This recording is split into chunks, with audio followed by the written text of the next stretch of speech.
Welcome to Conversation with Haych, and we have an amazing guest with us today. A supreme lyricist bar for bar, one of the best.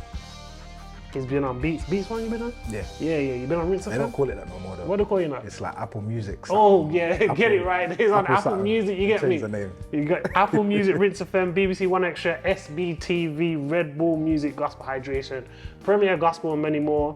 He's released songs like Pray and Pack, Break My Heart, New Legends, Tinchy Strident, and much more. He created the theme song for the Beatties FC. You may have seen him on your TV screens doing up spoken word for Nationwide.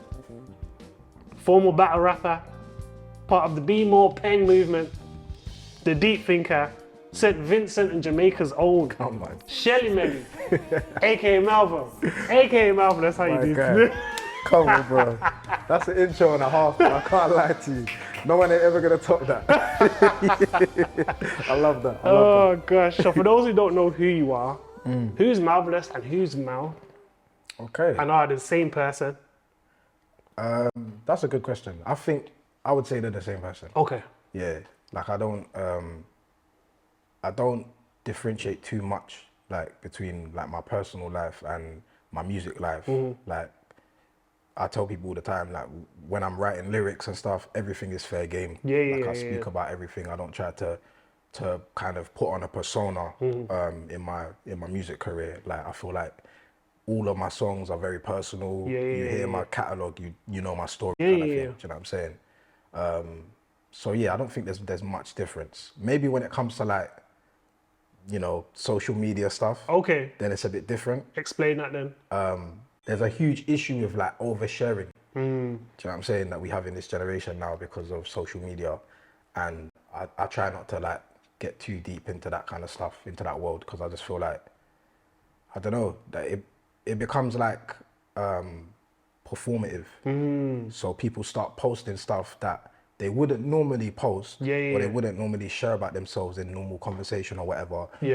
Just for the sake of like, you know, likes or, you know, trying to get some kind of attention online or whatever. And I do feel like as much as I'm very open in my music and honest and stuff like that, I do feel like it's still important to like keep some stuff for yourself. 100%. Which is something that we just don't have in this generation now. I agree. Foreign, do you know what I'm saying? Yeah, and I agree with you in terms of like people feeling like they want to grab other people's attention. Yeah. They want to be in the limelight, so people want that 15 minutes, 15 seconds of fame. Nah, word. Where it's like, if I don't do this now, people are going to forget about me. Yeah. And it's like, but no one needs to know that. It's mad, bro. Like people will be posting like, and it's to each is their own, innit? Like you can do what you want. Like, but for me, there's just certain parts of my life like I choose not to share. Not that I wouldn't talk about them in songs or music or whatever. Like if I had a newborn baby or something, for sure it might enter my words in my songs at some point. But I probably wouldn't be all over the gram like you know, posting every single moment of their life. Because that's a human being. They're gonna grow up one day, and I don't know. I feel like kids grow up in like the Truman Show these days, which is mad. When you deep it, like obviously we're like, you know, kind of early generation social media users. But once it becomes a thing where, you know, the cycle goes around again, there's kids growing up now that are like, their whole life's been on social media from before they even had the choice to put themselves on there. True. So they don't know any different. For me, I feel like that's kind of strange. So yeah, there's certain things I choose to kind of withhold. I don't have any kids yet, but if that day comes, then I don't think I'll be super in your face with stuff like that on social media. I like to keep some things for myself. And as you said, it's each to their own as well. And you kind of touched on it a little bit where you talked about like you and us being like the early generation of, we had pre-social media and we've had social media, and now we're in kind of the post kind of social media era to a degree. But talk about pre-social media, talk about early Melvillous, talk about the kind of like early musical kind of influences that you had that kind of linked into who you've now become. What was that like? Man, I grew up in a proper musical house, like everything you can imagine, you know, was being played in my house, or if not my house, then my, you know, kind of like immediate surroundings, Yeah, yeah, friends, yeah, yeah. family members, extended family members, whatever. Even just hearing stuff on my street. Do you know what I'm saying? Like I grew up in East Ham, in Newham, and just even being on my street, it was like United Nations. Do you know what I'm saying? You get everybody from every country, every background. Do you know what I'm saying? So I had like a Indian neighbor next door. Yeah. They was playing mad Bangra. Yeah, yeah, Do you know yeah, what I'm yeah, saying? yeah, And yeah. so I started to pick up on the rhythms that, you know what I'm saying, that they was onto. Pick up my guy Gagan, that was my G. And then the next door we had like Eastern European family. They had their own type of music. Yeah, And then yeah, across yeah. the street we had like African families, and they were listening to all different type of stuff. And then obviously my background is Caribbean, so Yeah.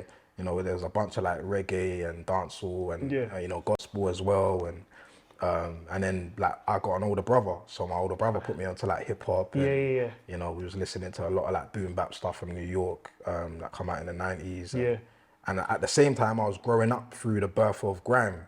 Yeah, yeah, Do you know yeah, what I'm yeah, saying? yeah, Especially yeah, being yeah. in East London, a lot of this stuff was happening on my doorstep and that. So I'm picking up on different things. And at the same time, like you said, like we've grown up in this kind of this social media era as well.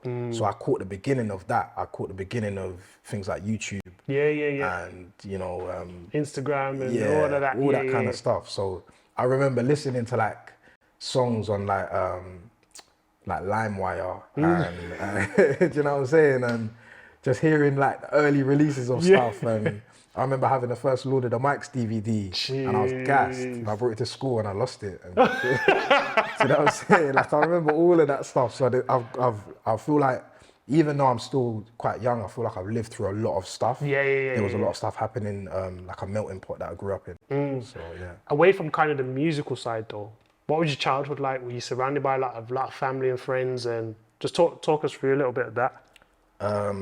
Yeah, my family's weird, man. I got like quite a big family. Got ya. I got a lot of family members. I feel like this is a Caribbean thing.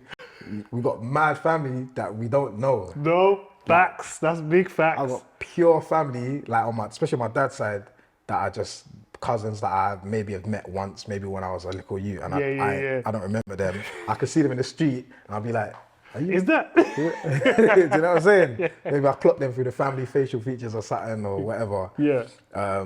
But obviously a lot of family that I do know as well, that I love as well. So yeah, my family and my upbringing was always very like, like every 2 minutes, oh, this is your cousin. Oh, like, go say hi to your auntie. Go, do you know what I'm saying? Like that was my thing. So yeah, I always felt like a strong sense of community. From young.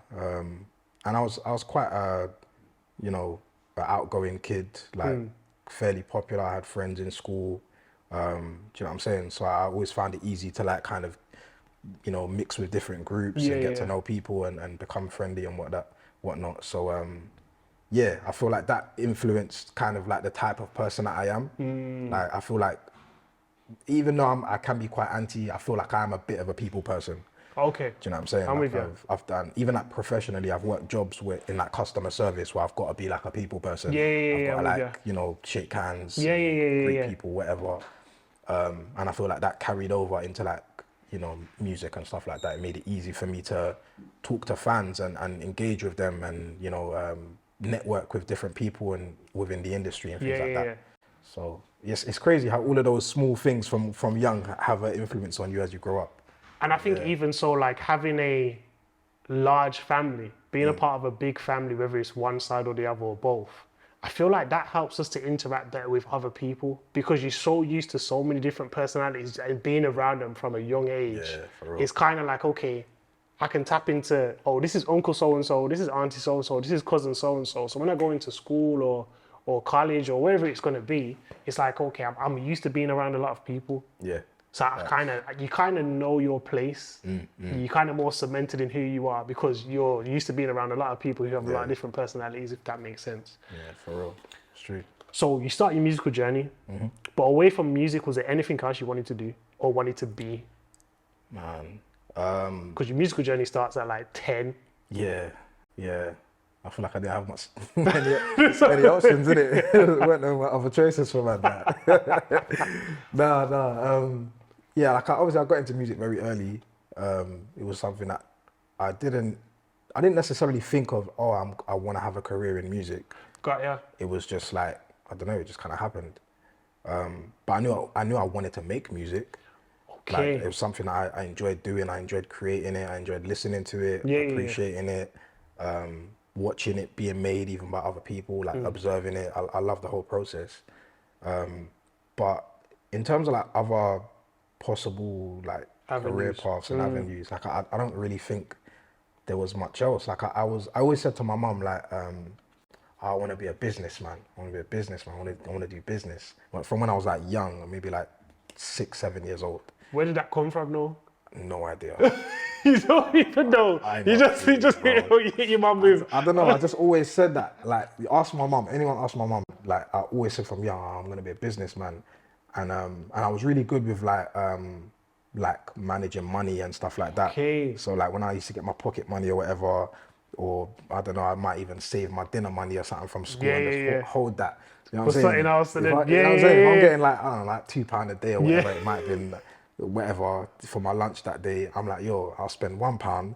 I'll find a way to hustle and get what I need to get, and I'll walk away with an extra £1. I'll make £1 a day. Yo, I'm lit. Do you know what I'm saying? I was doing this from like young. Wow. So I always knew I wanted to kind of get into some kind of like entrepreneurial effort. I'm not sure what it would have, you know, I didn't know what it was going to be. I didn't know the exact outcome of it, but I knew I wanted to be in control of my own kind of destiny. I knew that from young. I had that in my mind. I'm not sure where it came from, but that was always there. And then I ended up taking like business classes at GCSE, which I absolutely just... It's a scrappy. Myth. Yeah. Shout out to Miss Metcalf, I'm sorry. I was disrupting the class still. I wasn't. Yeah, it's mad. Yeah. So, you took the business class. You wanted to be a businessman. You've been saying it from young. You end up taking business at GCSE, realizing, okay, that's not really the route I want to go down for right now. Or through this class, this ain't showing me what I want to do. Yeah. So musically, you get into that when you're 10 years old. When do you realize that you're good at it? Or what is the moment that's in your head that's like, oh, maybe I am good at this thing? The answer I was about to give you would have sounded very arrogant. So maybe I should. What was you gonna say from there? Straight away. like it was the most honest answer I could think of. Honestly, like I can't think of a time when I tried my hand at music and thought, this isn't that good. Yeah. Like I always thought like I was cold. Really? From 10 years old? Yeah. Because that's year 5, you know. Bro, like I remember, I'm showing my age now, when Power first came out, yeah? Okay. So Power's come out, maybe, wait, they say 04 on the track, I think, but I think it officially might have come out in 05. Yeah. I could be wrong. But around that time, yeah, so Power's come out, and I'm like, I'm like, whatever it is, 9, 10 years old or whatever. And I remember hearing the beat and thinking, yo, this beat is hard. And I kept trying to find the instrumental again, like looking online, wherever I could find it, wherever. Couldn't really find the beat. So I'll just be rapping over the track, right? And then I started to like form a verse over the first verse that comes on the track. So it was fuming. Fuming starts the tree, like, you're barking up the wrong tree. The spotlight's on me. So I remember hearing that line, and I started writing a verse using the first line of his verse. So I can't remember how it went, but it started, you're barking up the wrong tree, something, whatever, yeah? So I knew from time, like, okay, like, it was almost like tracing someone's flow or whatever. And this was my first ever lyric. And I remember I went to go spit it to my older brother. And it was random. We was at my cousin's house one day, and all my older cousins and that, they was like DJs and they used to be into music. They always be, you'd be hearing the sub booming through the wall like all the time. That was a normal thing. So I remember there was one beat playing and it was kind of like fast, like grime tempo, and I remember going to spit it, and then my brother heard it, and he was like, that's hard, you know? Like I remember, and my brother's not like he's not just gonna gas me just for no reason, do you know what I'm saying? He'll tell me if it's like... If it's not that. Yeah, like he'll let me know, do you know what I'm saying? But even him, he was telling me, nah, this is hard. But one thing he said to me was, you can't ever spit that bar again though, because you took my man's lyrics. You got to write your own stuff. And I was like, okay. From that day, I knew I have to work on my own penmanship. I have to make sure that whatever I write is coming from me and it's 100% organic. So yeah, I always had confidence. Yeah. I never really felt like, you know, that this was something that I couldn't do or something that I knew it was something I would have to work out, of course. Yeah. Do you know what I'm saying? Like I knew that, you know, it's something that I'm gonna have to dedicate time to and, you know, work on the craft of it and even beyond working on the craft of it, later on down the line, it was more than just, are you good? It was like, can you convince people that you're good? Yeah. Like get people on side kind of thing. Because there's a bunch of people that are talented, but can you win people over? Yeah. So that became something afterwards. But yeah, from time I always knew like, I'm good at what I do. I can always get better. Yeah. And that was another thing that increased my confidence, was showing me that every time I tried to get better, I did. You got better. Do you know what I mean? Like if I was spitting, we used to do like ciphers and stuff in school or whatever. Yeah. We used to do clashes, battling, all that type of stuff. And if ever I was like going back to back with someone and the crowd was kind of going a bit more to that person's side. You had something on you. Like, you mad? Wait, I said, wait there. I'll go write something crazy. I'll come back the next day with 64 new things just ready to go. And yeah, I always knew like I can get better at what I'm doing. It's like a muscle. You keep working it, it's just gonna keep improving. Nah, but I don't think you're deep in what you're saying. Like, first and foremost, actually, if there was a moment, you said no, you kind of knew you was good, but subconsciously, that moment that you had with your brother and him saying, yo, this is good. Subconsciously, that in your head, and when he said you have to write your own bars, that in your head was like kind of the start of something. Even though you're already writing, but subconsciously it's like, oh, okay, cool. I need to pattern up my thing now. Yeah. And then secondly, you said you was battle rapping in school, and if you thought someone else was going, it was going in their favor, you would go home. You said, wait, go home, come back with a 64. Like, I don't think people understand. You said you come back with a 64. You had to. Can't get left behind in this thing. Bro, my school was ruthless as well when it comes to like bars and that.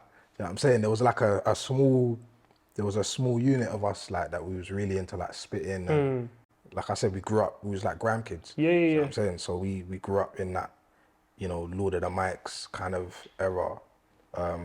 So we'd be watching this stuff, and a lot of this stuff was happening on people's doorsteps. Like, oh yeah, my older cousin's this or da, da, da. Do you know what I'm saying? Like, so I knew certain things. Like my older cousin was Bruiser, the Grime MC. So I remember he was on Lord of the Mics, and when I found out he was clashing Crazy Tits. Yeah. I remember watching that, thinking, like I was watching it back like it was a football match or something. Like reviewing the tapes, like, oh, here's where you could have gone a bit more in here, or that's where you got him, or do you know what I'm saying? So I'm watching this stuff, studying as a young kid. So I knew like, whatever if you're gonna put yourself in this arena, you have to be ready. Do you know what I'm saying? And that's just when it comes to like on the spot spitting. Yeah. That's not even we haven't even got to the point yet where I started to like record songs and started becoming a songwriter and working on the craft of recording in studio and live performance and all of these different things that, you know, started to come into play as I continued in that journey. So yeah, I just knew like, if I'm gonna do this, I have to take it seriously, because winning people over it's more than just being good. You have to be great. You have to be like exceptional.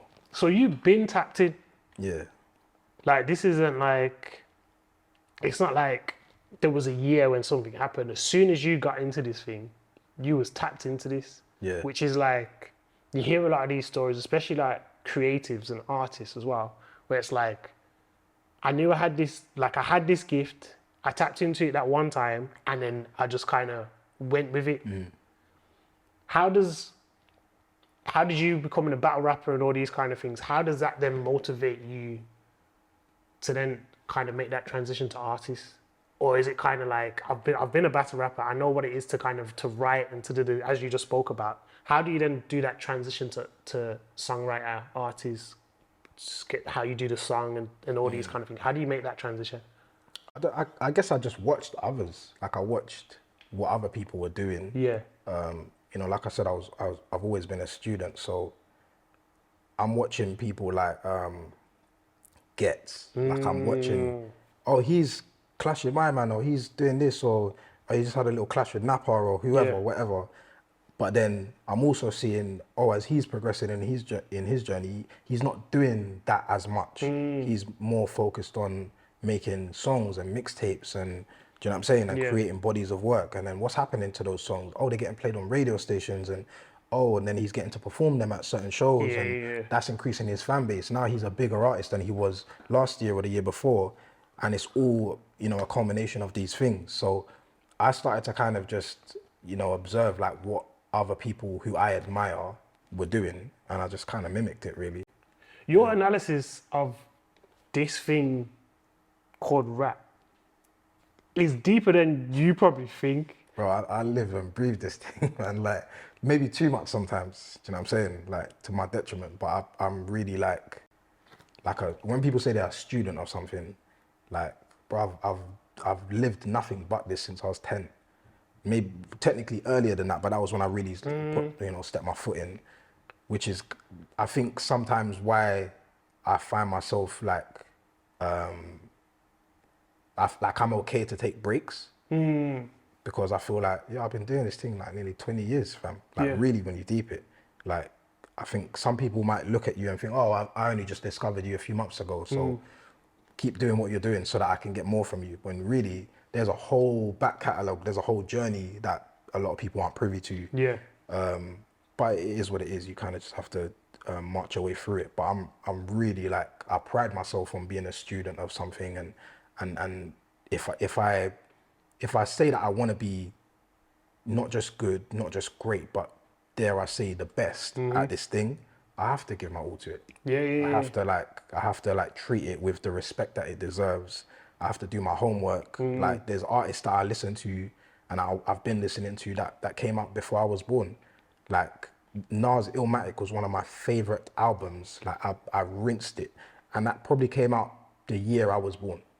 So, like, to me, I'm listening to the album not from the perspective of like, oh, what's the first week sales, or how well did it perform? Because I wasn't even around for that. So that stuff's irrelevant to me. It's just how good is the body of work. So when I listen to it, I'm like, oh snap, this guy was barring, and he's painting pictures, and I'm like, oh, I see what it was like to be in New York City in 1992 or whatever year. Like, I see what it was like to live in his building, in his block, and the things he was exposed to, because his storytelling is that elite. So I'm like, I want to do that. I have a story. I have things that I want to talk about. I have things that have affected me.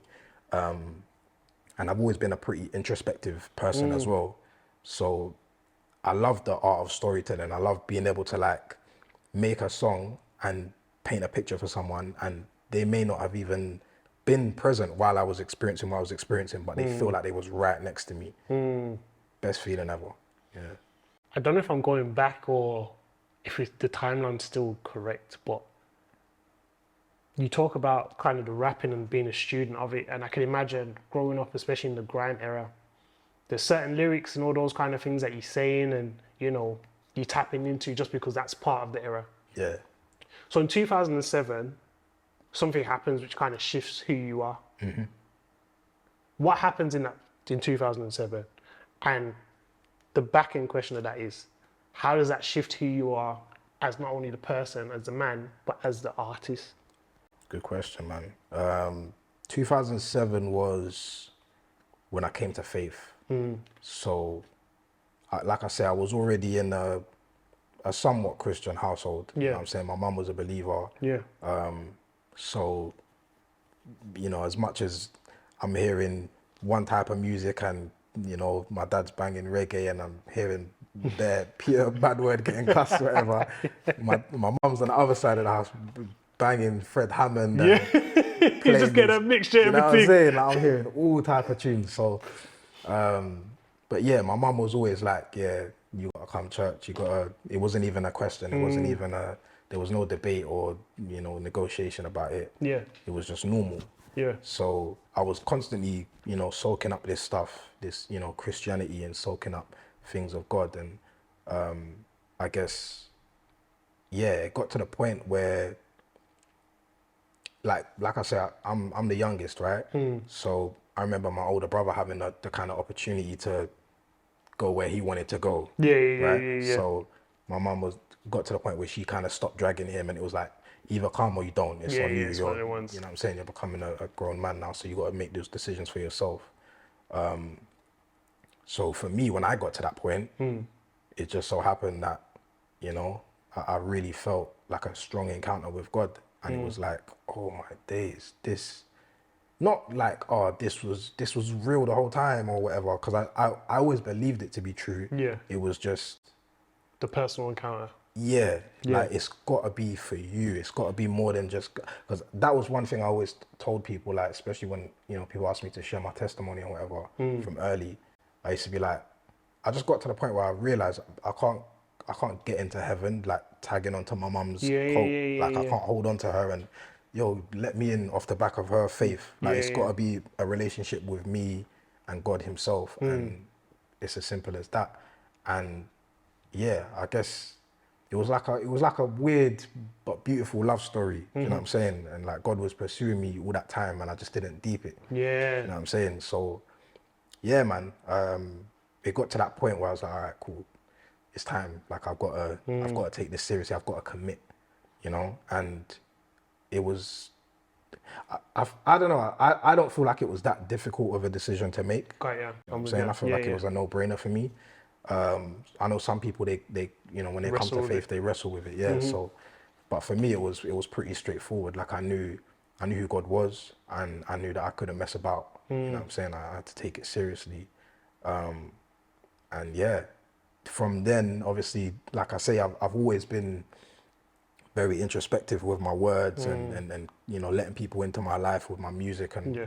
my raps and stuff. So naturally, like the progression was, oh, if I was talking about things that I was into before, Yeah, let me yeah. talk about the things I'm into now. Yeah, yeah, yeah. So naturally, I started to kind of rap about my journey through faith, you know, and you know, kind of putting songs and concepts together that are based on the things that I'm experiencing now. Yeah, yeah, yeah, So when yeah, you're a yeah. new believer, first thing you do, you start binging on the words, you know what I'm saying? You're proper like into it, and hopefully, you know, you're getting fed the right things, and you're around people that are like really helping you during that early stage of your walk. And yeah, everything that I was learning, I was just regurgitating, just Yeah, bringing yeah, it yeah. back out. It was almost like anybody that was listening to me, come Yeah. and see what I've been learning. Yeah, Do you yeah, know what I'm yeah, yeah, saying? yeah, yeah. I'm with you. Yeah, so that was all it was really. And even at that point, I don't feel like I had much direction or purpose or whatever. I was just doing what any new believer does, I guess. And I was like very, you know, overzealous and just kind of sharing whatever I could, whatever I was learning, because it was all brand new information to me. But yeah, that was a beautiful time still, man, because I feel like I learned a lot. I feel like God was showing me a lot. He was molding me. And a lot of people were blessed, which is like, still blows my mind, because there's some songs that I listen to now and like from back then, like mixtapes and stuff, and I'm like, that was cool or whatever, but I don't feel like I was saying a lot. I don't feel like it was much. I feel like anybody could have said that. Anybody could have opened a page from the Bible and put a rhyme to it. Do you know what I'm saying? I don't feel like it was super deep or whatever, but a lot of people were really blessed by it. So I take it for what it is and just, you know, thank God for that. But yeah, as my journey through faith progressed, just naturally, you start shuffling your friendship groups around. Yeah, You yeah, yeah, start, yeah, yeah. all of these things start happening because you're becoming, molded to the image of Christ. So naturally, like my life starts changing and shifting. The things that I'm into, I'm not really into as much. Back in the day when I first started rapping, I was like, yo, I'm trying to get girls' attention. I'm trying to make the girl and go mad or whatever. Like now I'm like, I don't even care about that stuff. It's all about, speaking truth. And like I said, my direction only just started to form. Yeah, yeah, So I yeah, yeah. always knew that, like my passion was going to be like young people, because I don't know, I always felt like I had a voice for my generation. Like I was meant to be like a spokesperson for us. I was meant to be someone who, I wouldn't even call it necessarily like some mad leadership position or Yeah, yeah, yeah. whatever, but I noticed from young that when I speak, people listen, which doesn't happen to everybody. You Sure. know what I'm saying? So I didn't want to take that for granted, and I didn't want to like abuse that. So I tried to make sure that I was saying the right stuff. You know what I'm saying? Especially because I still, even though I'm a Christian now, I've still got friends that are, you know what I'm saying, doing this, that, and the other. I've got friends that have passed away, friends that have got locked up, different things that have happened. And I'm like, I don't want that for any more of my friends. And I don't want that for anybody, period. So if I can shed some light or, you know, drop some pearls of wisdom somewhere or whatever, then that's what my mission is going to be, you know? And as I got older and matured more, that just started to become very like apparent. Yeah. I'm with you. One of the key things that you said there was talking about kind of your friendship groups changing. Speak to me just a little bit about the importance of having the right friends along that, especially that initial part of your journey, and even into now, having those friends that can just be alongside you while you're doing your thing, they're doing their thing, but you're along the kind of the same path in certain areas. I guess, I don't know, like, you know, they say like your friends are like the family that you choose for yourself. So you got to choose wisely, innit? So yeah, man, there was some friends that I was like, all right, cool. I'm going to love you forever, but I've got to keep you at arm's length. Yeah. Not even necessarily because of anything that you've done or anything like that, but I don't like who I am when I'm around you. Or I don't trust who I might become if I'm around you for too much. Or I don't feel like I'm strong enough to be a thermostat and not a thermometer. Like, I don't trust myself to like set pace for myself, and like I might end up following your lead when really like it's the blind leading the blind kind of thing. So yeah, sometimes you got to kind of make tough decisions and that. But then at the same time, I had really good friends as well. I had some friends that were like really like supportive and, you know, have given me good advice over the years. Or some friends that ain't even like, we don't have super deep conversations, but they're just always there. I can't lie to you. As I get older, I appreciate those ones even more. Like, we ain't got to have no deep chat every 5 minutes. It ain't got to be like, you're laying hands on me, praying for me. It ain't got to be that. Sometimes it's just like, yo, we saying come play FIFA. Just, you know what I'm saying? Yeah, just the vibes. Yeah, bro, because those are the friends that I've realized over the years have kept me out of trouble. Those are the friends that I realized have kind of, you know, maybe just one small thing that they said has been a pearl of wisdom for me in a random conversation. And, you know, or maybe I was with them at the right place at the right time, and if I wasn't with them, I could have been in a madness or something. So yeah, I think just having the right people around you, it has a massive effect on your destiny, where you're going to get to and how far into your destiny you reach. But yeah, it's definitely something that I think all of us struggle with. Do you know what I'm saying? Some of us can be loyal to a fault. You know what I'm saying? We start kind of feeling like, oh, I've got to do this, or I've got to show up for this person. I've got to, and it's like, you know, you kind of have to weigh things up sometimes.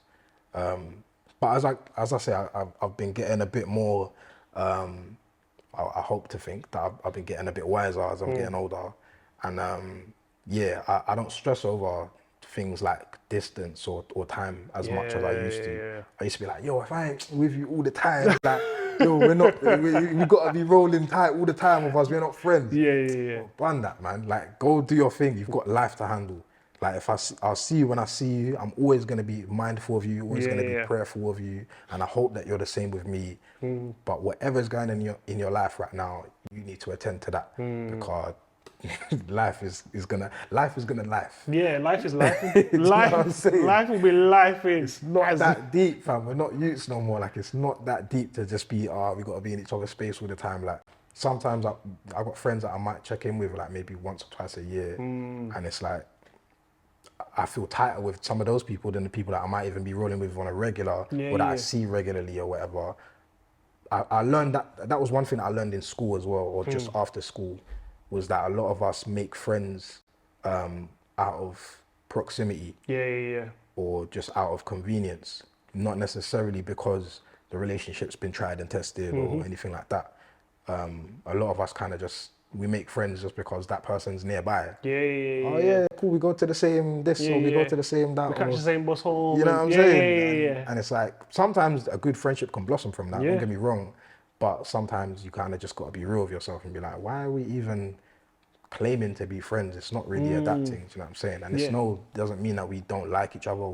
There's no love lost or nothing like that. But sometimes you find yourself beating yourself up because you're trying to hold on to the idea of something that really you shouldn't even be stressing about. So, That's really good, that is, because sometimes what I've noticed that we do, or people do in friendships, is that you look at it and you think, I need to fight for this particular friendship. And you don't really weigh up the pros and cons. You just think, I've been friends with this person for 10 years, 15 years, so I have to hold on to it. yeah. And sometimes it's like, that might have been the season. Yo, this is what I'm screaming from. Yo, seasons. Like, some things are just seasonal, and that's fine. And that's okay. It's totally blessed. Like, I say this all the time now. Like, sometimes it's just whatever that was just for that season, and hopefully you learned something from it. Hopefully you gained from it, and you grew from it, and they did too. But if you beat yourself up and you spend too much time dwelling on that season that is now gone, you're gonna miss this one. You have to be present at all times. Yeah, You know what I'm 100%. saying? Have to. 100%. One of the things that I've noticed, especially with your kind of musical career, is you take breaks. You spoke about it quite a little bit. One of the times you took a break was 2013 to 2015. I think it was about 18 months. Yeah. You took a break. You took another one more recently. What is it about these breaks that you take, or were they both for the same reason, or do you just take them where it's just like, I need to kind of reinvent or proper like take time for myself? That's a very good question as well, actually. They weren't for the same reason. Okay. But yeah, they weren't for the same reason. But I will say that I don't usually take breaks with the thought process of, oh, when I come back, I'm gonna do this. Got ya. I don't think about the future when I take a break. I take the break because of what's going on now. So Okay. the break that I took in 2013 to 2015, that wasn't even meant to be a break. That was meant to be the end. Like, I was ready to, like, I was done with music. Like, I was fully done with it. Like I said, I'd been doing my thing since I was like 10 or whatever. So at that point, yeah, I just remember like feeling as though, like I felt like very strongly that God was telling me, you're not using your gift the way you're meant to use it. So just allow it, innit? Get me? Like, and I felt that way. Like I was getting booked to perform in places, and I was like, I don't know, I didn't feel it. I didn't take it seriously. It wasn't like, I was just there. And like, I was doing shows and stuff, and people would like chat to me like months later and be like, oh, remember when I saw you at such and such? And I'd be like, huh? I forgot I even done it. You know what I'm saying? Because I wasn't in the right place to do that kind of thing. And I think them times as well, I was kind of wrestling with that whole, like, what direction I'm meant to be in, or like, what my like personal purpose is.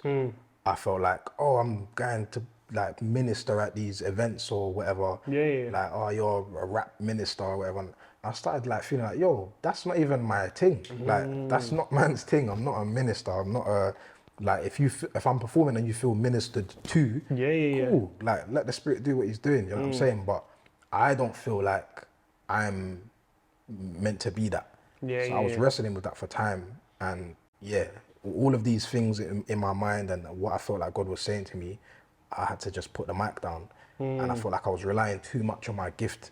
Wow. Like, way too much. And I was forgetting like the grassroots, like basic stuff when it comes to being a believer. Like, you don't have to be able to spit a fire 16 to be able to like minister to someone, to be able to show love to someone, to be able to, and I was like, all right, let me put it down then. Let me see what I can really do just without all of this extra bells and whistles. Let me pause you just there, because one of the things that you said is, you said, I wasn't using my gift properly, but you also said you were relying on your gift too much. Like, the fact that you weren't using it properly, but you were still relying on it, Yeah.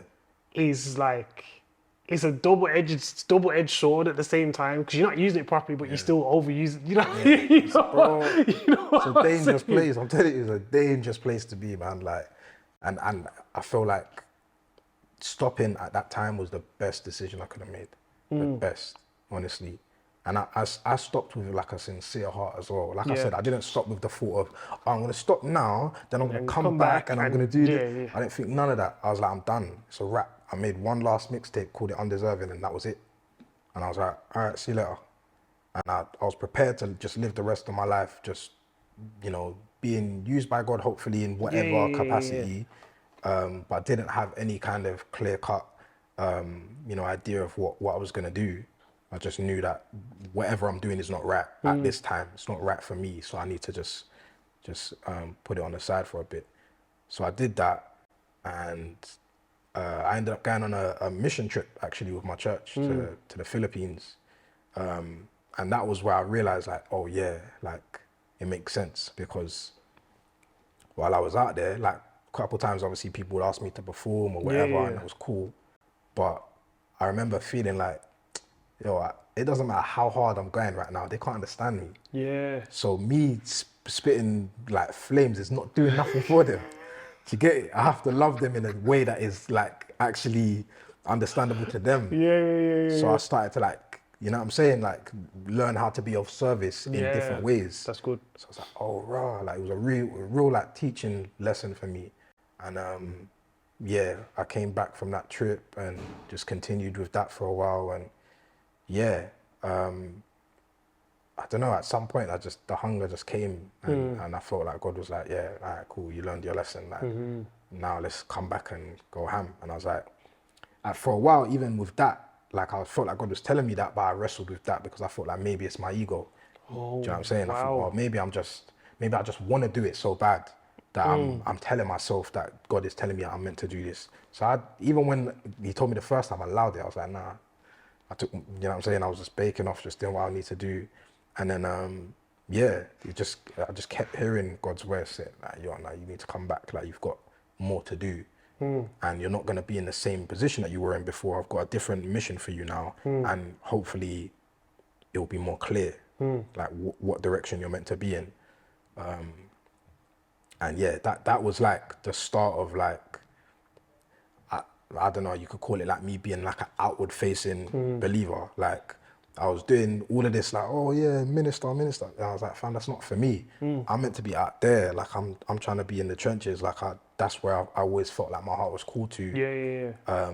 And that obviously the types of things that I want to talk about in songs and all of that was, you know, it was like I was getting pushback Yeah. for some of the things I was saying or how personal I was or how open I was, which is mad because now it's like the norm. Yeah. Do you know what I'm saying? 100%.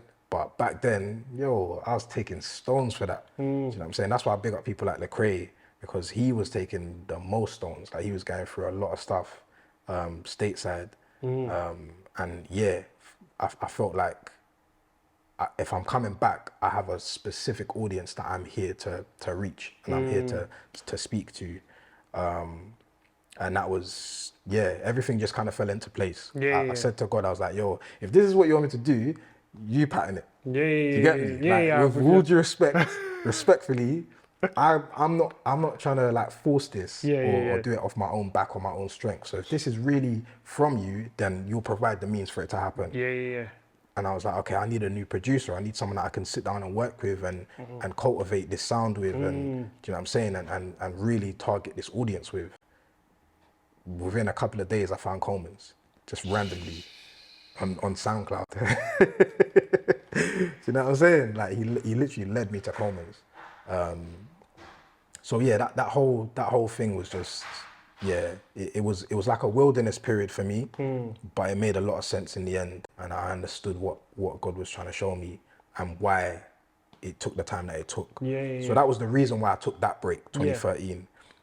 The break that I've taken most recently now, that was more like I just didn't have anything to say.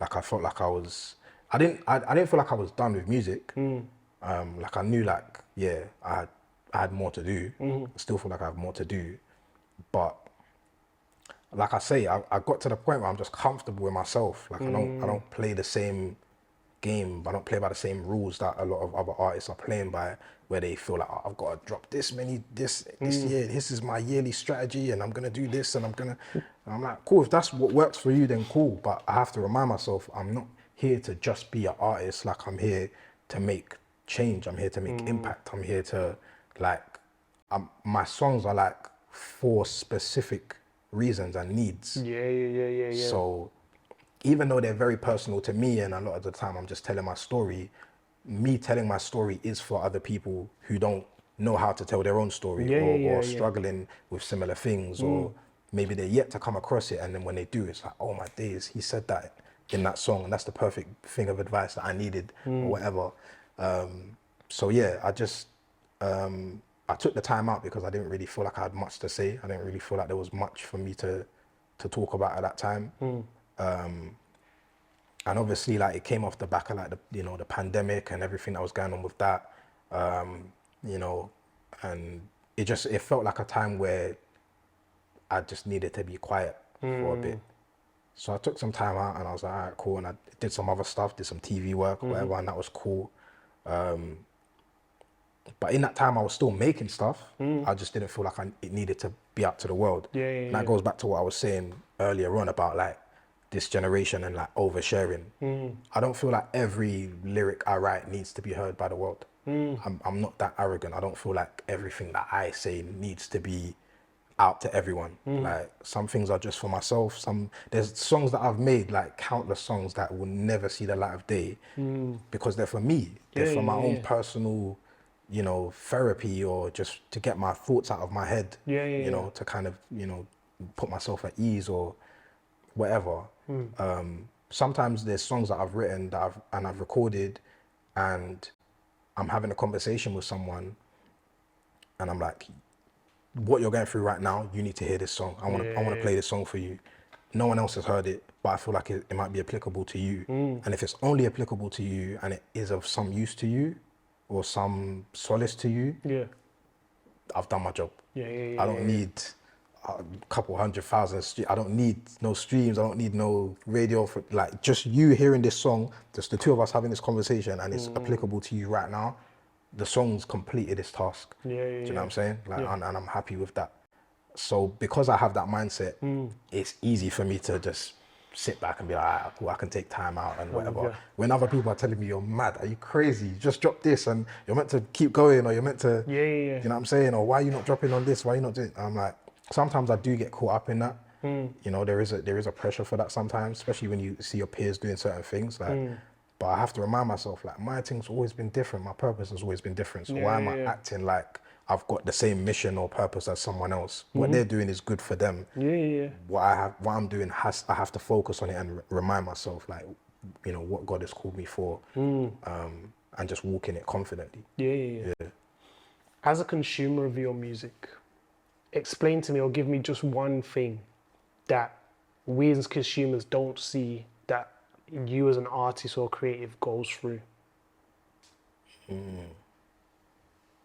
And how do you try and overcome it? So something we may never know just because we're only consumers of your music, of your content, but certain things that you go through as an artist that we'll never know. And how do you try to overcome them?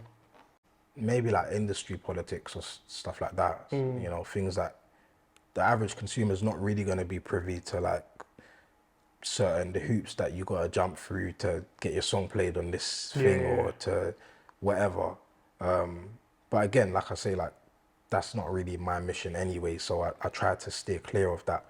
Like, most of the, like, really groundbreaking things that I've managed to, like, be a part of in my career came just out of nowhere. Like, God just dropped them on, man. Like, it wasn't like, I didn't have to, like, graft and work super hard or, you know what I'm saying, or rub shoulders with the right people or whatever. Man, just, like, I was just living my life, doing what I was doing, creating as I do, as I've always done. And God just said, here you go. Do you know what I'm saying? It's like, I'm gonna get too biblical or whatever, but, like, it's like Samson, you know, and obviously, like, you know, his hair was like the source of his strength or whatever. But then when his hair got cut off, God still was able to like pour his spirit on him, and he was, you know what I'm saying? That's where the strength came from.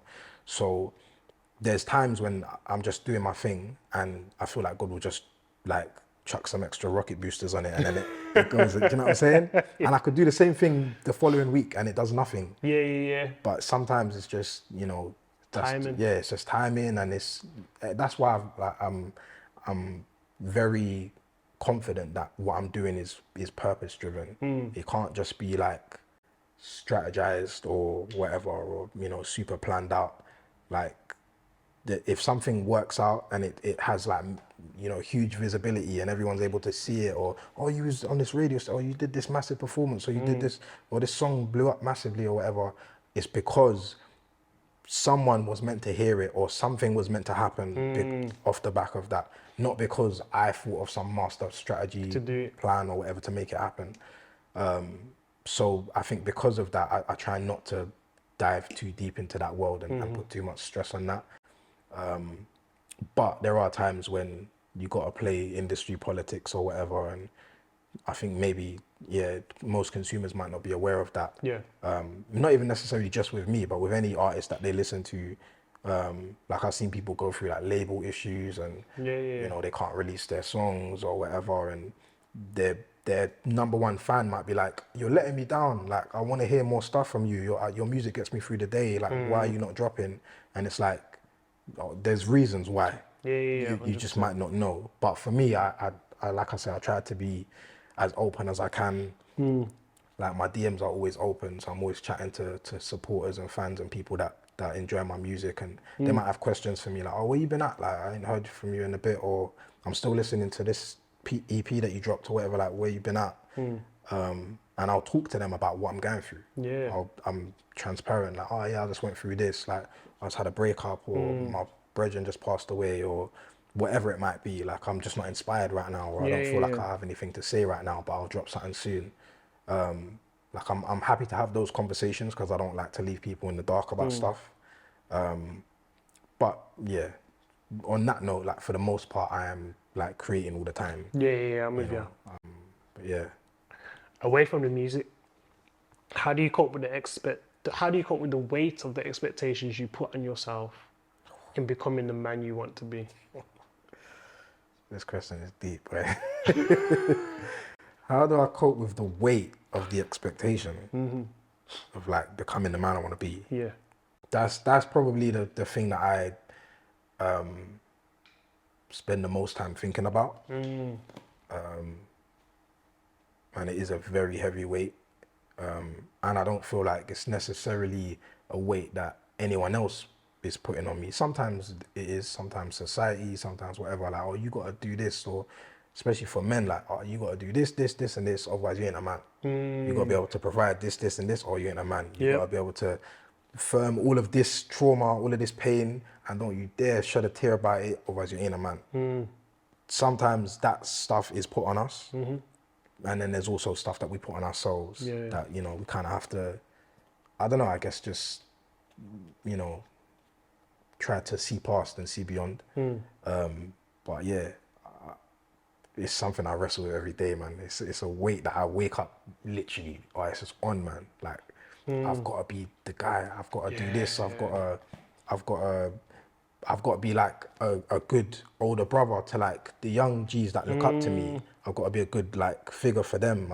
I've got to be a good supportive son to my mum. Like, I've got to make sure that I'm, you know, living up to expectations that she might have had, or I've got to, I don't know, I've got to be there for my friends. I've got to do this. If I'm in a relationship, I've got to support my partner. I've got to, you know, make sure that she's, you know, taken care of and supported and, you know, encouraged and motivated, all these different things.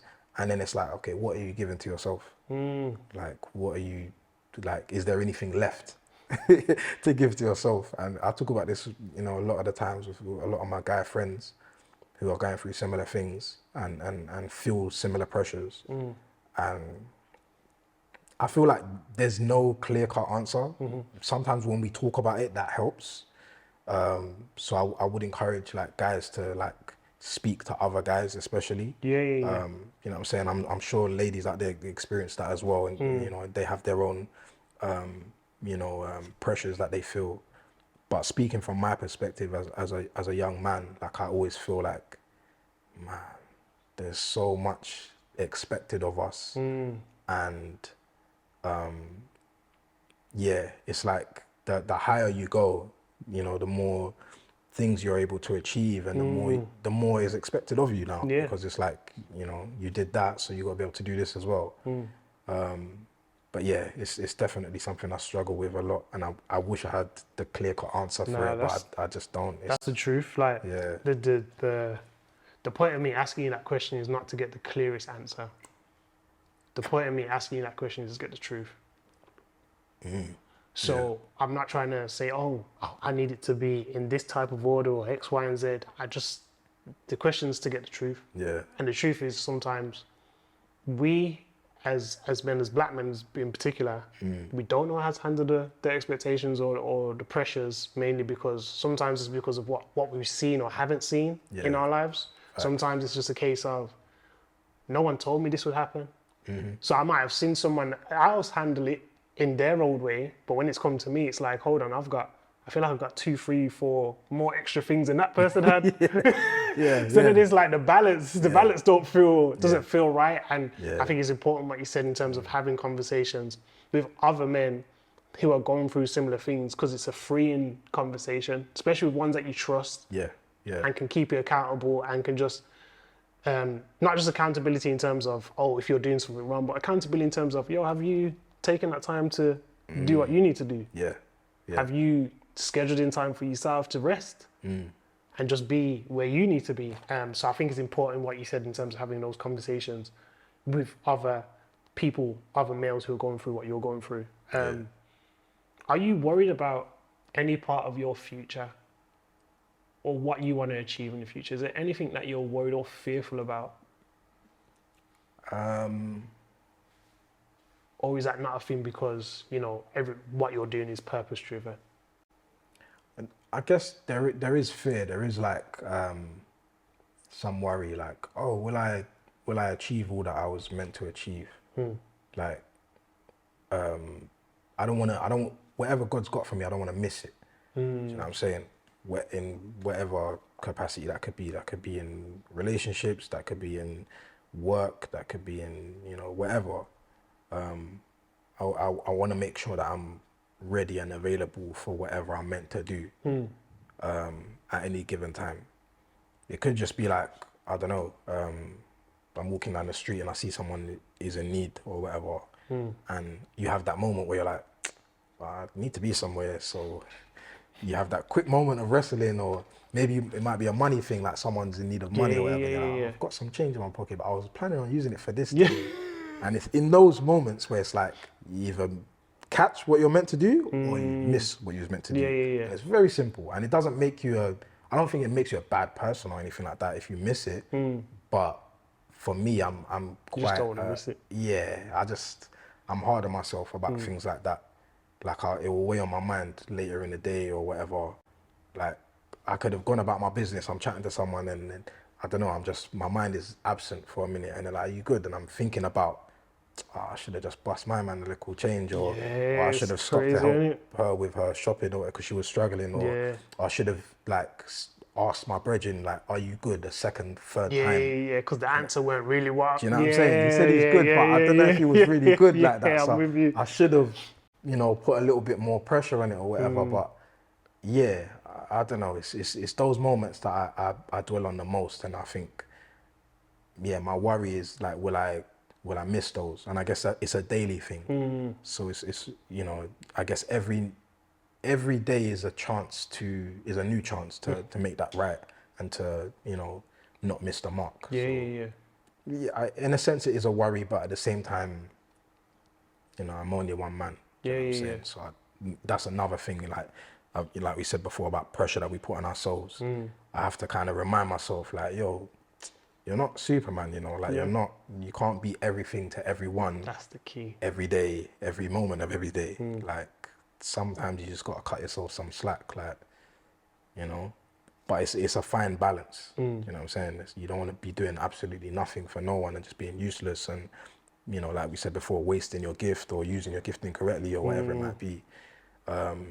So yeah, sometimes, like the other day, I was having a conversation with my brethren on the train, just about like healing and like, you know, healing from hurt and trauma and you know, baggage that we carry from relationship to relationship, or you know, hurt that we have, you know, from whatever. And we were having this conversation, and then there was a girl sitting opposite us, and then she overheard the conversation, and then she had some stuff to say about it as well. And she was like, I really like your mindset and whatever. And then we had a good conversation, just you know, sharing things that we'd been through and how, you know, we've learned and grown from them. And I ended up missing my train stop. Like I was meant to get off the show, I missed my stop. And I was thinking, oh, I've got stuff I need to do or whatever. But afterwards I was like, you know, it's not that deep. It's not that deep. Like that conversation needed to be had. And like clearly she was carrying some stuff that, you know, she needed to get out. And she's talking to a complete stranger. I might not ever cross paths again. But in that moment I was able to be used. And I could have just been like, yo, it's my stop, you know, I got a cut. Do you know what I'm saying? But in that time, you know, yeah, I feel like I was able to be of use and I didn't miss my mark. So yeah, just being available, I think, is the solution to that for me anyway. With where your life is at the moment, if you could, someone who's never listened to you before or someone who has listened to you before, with all the songs that you have out, which of those songs best describe where you're at in your life right now? That's too hard. Is there a compilation that someone has to put together of all? Do you know what it is? I'll say, like, and I know it's cliche in it, but honestly, there's a song that best describes exactly where I'm at, and it's not out yet. It's not out yet. I'll play it for you. No, that's not the question, man. I know. But that's the thing. Like all of my songs are, it's like current moment. Yeah, it's a snapshot of where I'm at right now. It's like a living diary.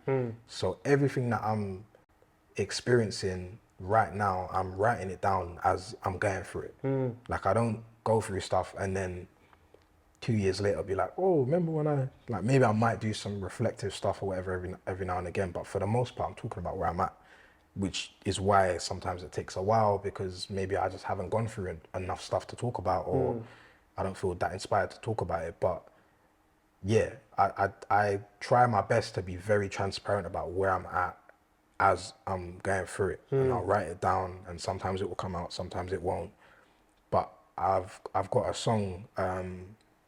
What's it called? It's called Something More, and I feel like it is exactly where I'm at right now, where I've been at for the last maybe like 6 months. It's just a complete, you know, yeah, it's very accurate. And I feel like I feel like I'll probably be in this space for a while. That's why I feel like that song is like, it will encapsulate exactly how I'm feeling at this moment, and I'm likely for the, you know, foreseeable future. But it's not out yet, so it'll be out soon though. It'll be out real soon, honestly. But yeah, I wouldn't want to fake the funk and just gas and be like, oh yeah, like, see Praying Pattern, yeah, that's where I'm at right now. Like, it's not, like, I'll be real, it's not where I'm at. It's where I was at when I wrote it. Yeah, I hear you. And maybe I have times when I'm feeling that way, or I have times when I'm feeling like, I don't know, Mother's Cry or Break My Heart, Break My Heart or whatever. Do you know what I'm saying? I have different songs for different moods and times and whatever. But yeah, I'm very much like in the moment. Like during the pandemic, you know, obviously all the George Floyd stuff that was happening and all the protests, and, you know, just black people just had enough. It was unrest. So I put out the EP Justicia, just like basically talking about this whole kind of, you know, conversation centered around justice. You know, and there was the conversation that, you know, a lot of women were having about, you know, just not feeling like they were being treated right, not being feeling like they were being treated as equals. So I wrote the song Queens and discussed some things in that. So it's like, as it's happening, I'm writing it down and I'm talking about it. And the moment might pass and maybe I don't feel that way anymore, or maybe it doesn't feel as relevant to me, but I feel like as long as I'm putting my all into it, it's timeless. So, you know, like I said, when I was young and I was listening to Illmatic for the first time, that album didn't come out, you know, when I was around. So you know, what relevance does it have to me? But when I heard it, it was timeless. It was still relevant. I'm hearing things and it still makes sense, like, you know, 20 years later or whatever. So, yeah, I wish I could give you a song for now, but yeah, when something more comes out, it will make sense. Yeah. It'll make sense. My last question to you today. I've loved the conversation, just to getting to know you just a little bit deeper. You too, man. I think it's been refreshing. My last question to you is, with where you're at in life right now, what encouragement would you give to yourself? What I give to myself? It's a good one. It's not that serious. That's probably what I would say. Whatever I'm stressing about, like, it's not that serious. Like, the pressure that I put on myself, it's not that serious. Like I said, every day is a new opportunity to get it right. So if you got it wrong today, or maybe you didn't get it wrong, but you felt like you got it wrong, you can get it right again tomorrow. Do you know what I'm saying? So that's why I like being present and just kind of taking every day as a gift. Like, that's where I'm at now. Like, yo, every single day, man's been given the gift of life where I can, like, make a difference, not just in my own life, but in other people's. I can enrich other people's lives. Like, I could wake up tomorrow, and as much as I have this taste for social media and all this stuff, I could jump on my socials and go into my DMs and hit up a bunch of supporters of mine and be like, how you doing? What's going on? Like, you know, sometimes I might do that. I might just put on my story or whatever, do the questions thing and just be like, how's everyone doing? And just talk to people, just, you know, try to be of service to them in any way that I can, like give some life advice, or maybe they might be, oh, I'm struggling to find someone who can do this. Let me connect you with someone that I know, or whatever. It could be something as small as that, right? And I feel like, as much as it might be tiring or it might be draining for me, or maybe it's just not convenient, I've got stuff to do, I can't just be sitting on my phone all day or whatever, like, I feel like every day you wake up, you get a chance to do something, you know, whether it be for yourself. I might wake up tomorrow and be like, actually, I need a rest. I need a break, you know. I've taken a very long break right now, but yeah, do you know what I'm saying? But sometimes you might feel that way. You might feel a bit burnt out or whatever. Every day is an opportunity to get exactly what you need done.